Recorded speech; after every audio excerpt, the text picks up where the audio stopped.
Hello friends, welcome to Mamta Mishra and cooking. हम housewife बहुत सारी प्रॉब्लम्स डेली फेस करती रहती हैं किचन में, और ज्यादा दिक्कत तब हो जाती है जब हमें उन प्रॉब्लम्स के सोल्यूशन नहीं पता होता, या यूं कह लीजिए कोई गाइड करने वाला नहीं होता। तो इन छोटी मोटी प्रॉब्लम्स के सोल्यूशंस के रूप में कुछ किचन के हैक या टिप्स आज मैं आप लोगों के साथ शेयर करने वाली हूँ। तो चलिए स्टार्ट करें।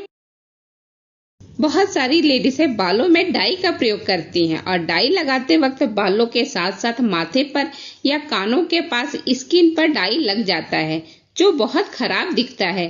और इसे हटाएं कैसे, तो हम बताएंगे ना आपको। और इसके लिए पहले हम डाई बना लेते हैं।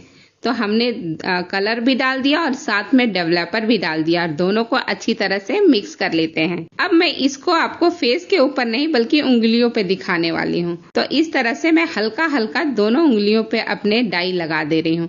दो उंगलियों पे इसलिए लगा रही हूँ क्योंकि मैं दो तरह से बताने वाली हूँ कि कैसे डाई को हटाया जा सकता है। 1 मिनट रहने देंगे, इसके बाद हम इसको हटा देंगे। तो पहले हम इसको टिश्यू से हटा देते हैं। अब एक उंगली पे हम कोलगेट लगाते हैं, नॉर्मल सा कोलगेट, कोई भी आप जो भी यूज करते हैं टूथपेस्ट वो आप लगा सकते हैं। मैं कोलगेट लगाती हूँ इसलिए मैं कोलगेट के ही दिखा रही हूँ आपको। अच्छी तरह से जितना भी दूर में ब्लैक पोर्शन दिख रहा है ना आपको, उसको अच्छी तरह से आप कवर कर दीजिए। और एक बार कवर करने के बाद इसको 1 से 2 मिनट तक ऐसे ही रहने दीजिएगा। और 1 से 2 मिनट के बाद अब हम इसे हटाएंगे। तो एक साफ टिश्यू ले लीजिए और उससे इसको अच्छी तरह से हटा दीजिए। सूखा टिश्यू रहेगा तो बहुत जल्दी निकल जाएगा। अब देखिए ये अच्छी तरह से साफ हो गया है। आपको कलर में थोड़ा डिफरेंस दिख रहा होगा। अब मैं दूसरी टिप्स आपको बताती हूँ। तो जो डेवलपर आपने कलर को कलर करने के लिए यूज किया है ना, सेम वही डेवलपर आप एक दूसरी उंगली में लगा दीजिए, जिसमें कलर लगा हुआ है उसके ऊपर लगा दीजिए। ज्यादा नहीं, 2 से 3 ड्रॉप भी काफी होता है। और इसको लगाने के बाद इसको भी वैसे जैसे कोलगेट को फैलाया था वैसे ही इसको भी अच्छी तरह से फैला लीजिए और थोड़ा रगड़ दीजिए। 1 से 2 मिनट तक रगड़ेंगे तो आराम से ये कलर निकल जाएगा।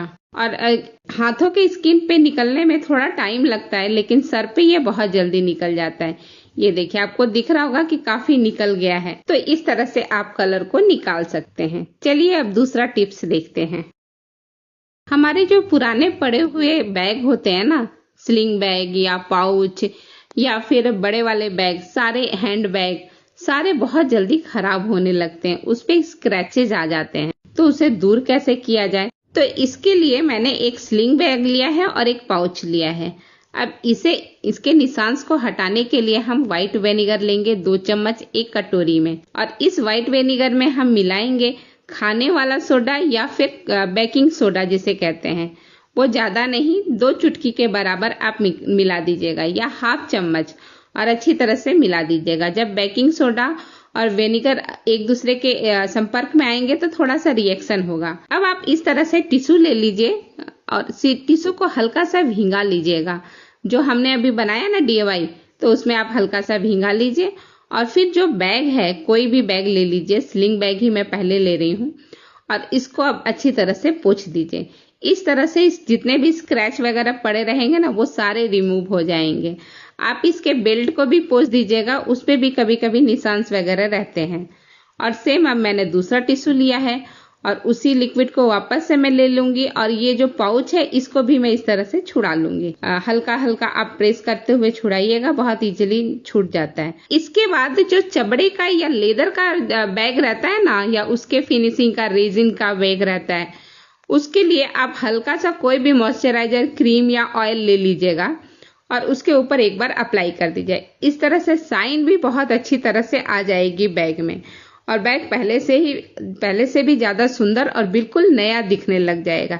ये देखिए मैं आपको पास से दिखाती हूँ, है ना बिल्कुल परफेक्ट। अब मैं पाउच को दिखाती हूँ। देखिए पाउच भी बिल्कुल नए जैसा हो गया, इसका कलर पहले से भी ज्यादा निखर गया है। तो इस तरह से आप स्लिंग बैग और बैग को क्लीन कर सकते हैं ऊपर के साइड से। और अब मैं आपको एक और टिप्स बता रही हूँ जो बारिश के दिनों में बहुत कारगर होता है, और वो हमारा 3rd टिप्स है। तो इसके लिए मैंने एक पुराना मोबाइल ले लिया है। मेरे पास एक ही मोबाइल है, इसलिए मैंने पुराना मोबाइल में ये टिप्स दिखा रही हूँ। तो इसके लिए आप जिप वाला इस तरह का बैग ले लीजिएगा या पाउच ले लीजिएगा, जो प्लास्टिक के पाउच होते हैं वो। और इसमें आप इस तरह से फोन को रख दीजिएगा। और फिर इसके जिप को लगा दीजिएगा। आप अब ये बिल्कुल सिक्योर हो जाएगा। अब बारिश कितना भी हो, एक भी बूंद इसके अंदर नहीं पड़ेगा। आप मोबाइल के साथ साथ इसमें क्रेडिट कार्ड या एटीएम कार्ड या फिर आप अपने वॉलेट को भी रख सकते हैं। सब कुछ बहुत सुरक्षित रहेगा, बिल्कुल पानी की बूंदें नहीं पड़ेगी और इसमें रखे हुए पैसे, क्रेडिट कार्ड, मोबाइल सब कुछ सुरक्षित रहेगा। अब देखिए इस तरह से आप जिप खोलिए बैग का और उसमें डाल दीजिए, बिल्कुल सेफ रहेगा। और ये ट्रिक आप जरूर आजमाइएगा, बारिश के दिनों में बहुत कारगर होता है। ये टिप्स बहुत ही सिंपल है लेकिन बहुत ही यूजफुल है, तो इसे आप जरूर अपनाएं। अब चलिए चौथे टिप्स पर। तो इसके लिए हम इस तरह का कद्दूकस लिए हैं, छोटे वाला, जिसमें हम अदरक या छोटे मोटे मसालों को कस लेते हैं। तो इस कद्दूकस में हम क्या करेंगे, आपको दिख ही रहा होगा बहुत सारे पीले धब्बे पड़ गए हैं इस कद्दूकस में। तो इस तरह से आप टमाटर सॉस लीजिए हाथ में। हाँ, बिल्कुल टमाटर सॉस ही लेना है, बहुत फायदा करता है। ये सिर्फ खाने के ही काम में नहीं आता बल्कि बाकी कामों में भी बहुत हेल्प करता है। तो आप टमाटो सॉस को अच्छी तरह से इसके ऊपर अप्लाई कर दीजिए और खास करके जिन हिस्सों में पीले धब्बे हैं वहां पे तो और बढ़िया से लगाइए और 10 मिनट के लिए इसको ऐसे ही छोड़ दीजिए। अब 10 मिनट हो गए हैं। अब हम इस तरह से फॉइल पेपर लेंगे और इसको इस तरह से हम मोड़ लेंगे और मोड़ करके अब हम इसको क्लीन करना शुरू करेंगे।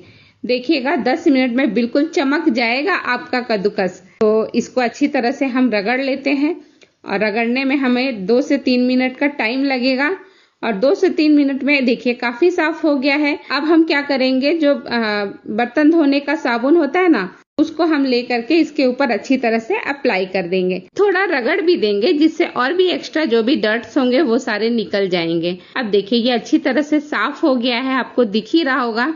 अब इसे आप वॉश कर लीजिए नॉर्मल टैप वाटर से। धोने के बाद देखिए बिल्कुल ही साफ हो गया है। अब इसे मैं तौलिया में थोड़ा सा रब करके पोंछ लेती हूँ और फिर देखिए इसकी चमक बिल्कुल नए जैसे चमक हो जाएगी। आपको यकीन ही नहीं होगा कि ये वही पुराना वाला हमारा कद्दूकस है और चमक रहा है ना बिल्कुल बढ़िया से। अगर आपको हमारा चैनल, हमारी रेसिपी पसंद आता है तो लाइक शेयर कीजिए। चैनल पे नए हैं तो सब्सक्राइब भी कीजिए और पास के बेल आइकन को प्रेस कर दीजिए जिससे अपकमिंग वीडियो का नोटिफिकेशन सबसे पहले आपको मिले। तो इसी के साथ ये वीडियो मैं यहीं समाप्त करती हूँ। वीडियो देखने के लिए आप सबों का दिल से बहुत बहुत धन्यवाद। Thank you.